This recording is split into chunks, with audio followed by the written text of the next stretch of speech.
Perbedaan spirit doll dan boneka arwah yang dikoleksi oleh beberapa selebriti Indonesia. Belakangan ini publik dibuat terperangah oleh adanya fenomena boneka yang dianggap seorang bayi hidup oleh seorang desainer ternama sekaligus artis Ivan Gunawan. Setelah videonya viral saat ia bersikeras mengatakan bahwa boneka yang ia miliki merupakan seorang bayi yang ia rawat pada hostboy William, publik dibuat penasaran dengan sosok boneka yang tenar disebut spirit doll. Banyak yang beranggapan bahwa spirit doll merupakan boneka arwah. Melansir dari laman suara.com yang mengutip dari berbagai sumber, diketahui bahwa tren spirit doll berasal dari negara Thailand yang bermula pada 2014 lalu.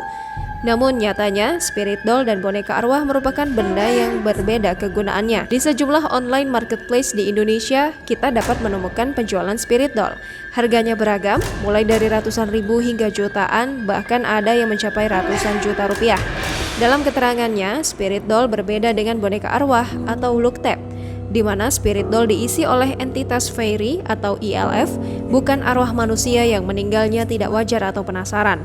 Selain itu, spirit doll dipercaya tidak mengganggu dan tidak berbahaya. Hal itu dikarenakan spirit doll sudah dididik dan dengan senang hati mengabdi pada tuannya. Bahkan ada keterangan yang menyebut bahwa spirit doll bisa mencari makan sendiri. Namun spirit doll juga perlu diberi hadiah seperti dupa, bunga, atau kopi. Di Indonesia, ternyata bukan hanya Ivan Gunawan saja yang mengadopsi spirit doll dan boneka arwah layaknya anak bayi.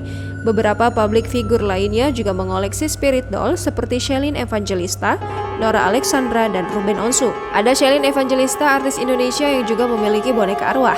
Ia memiliki dua boneka arwah atau disebut anak-anak yang cantik bernama Selena dan Michelle. Ia mengatakan dua boneka arwahnya ini diadopsi dari The Dolls of Wuri Harun. Kemudian ada istri dari jaring SID, Nora Alexandra, yang juga memiliki boneka arwah. Ia mengaku adik serta orang yang kerja dengannya sering diajak main oleh boneka arwah miliknya. Nora juga menganggap boneka arwah nyata, bahkan ia menyukai bentuknya yang menakutkan. Artis terakhir adalah Ruben Onsu. Di dalam media sosialnya, ia mengunggah foto bersama boneka yang diberi nama Robi. Bentuknya sangat mirip dengan bayi asli dan di foto itu Ruben sedang asyik menggendongnya.